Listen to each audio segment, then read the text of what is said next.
Thomas and the rail tour. The engines were excited.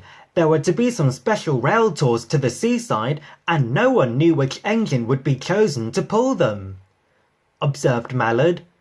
The others thought someone else should have a chance. Thomas knew he would not be chosen, but he enjoyed listening to the others arguing. He was pleased in the end when it was decided to give the trips to Green Arrow. When Green Arrow returned from the first tour, he said he had never seen so many people.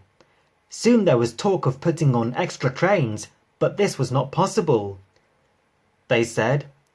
He scoffed, asked Thomas. The man in charge stared. He said, In the morning, Thomas's fireman arrived early.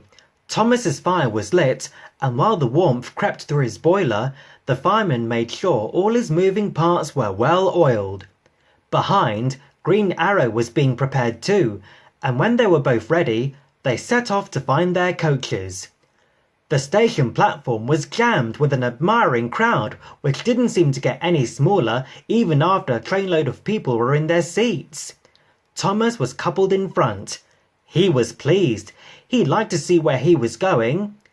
At the seaside station, Thomas was turned round so that he could go in front again. After a rest, the engine set off once more. A ruined abbey stood at a place where the line curved beside a river. A crowd had gathered to wave and cheer, but Thomas wasn't watching them. Looking ahead, he had seen something strange. He whistled in alarm. The train was heavy and hard to stop, but they managed it just in time. Now everyone was able to see that in front of Thomas, the rail near the river was lower than the one on the other side, said the inspector.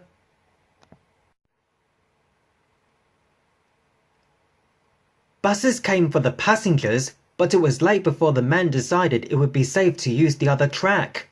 Together, the engines pushed the coaches back to a crossover. On his own, Thomas slowly crept past the landslip.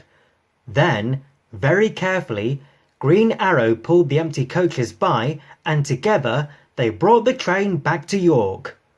A few days later, a party of important-looking people came into the museum.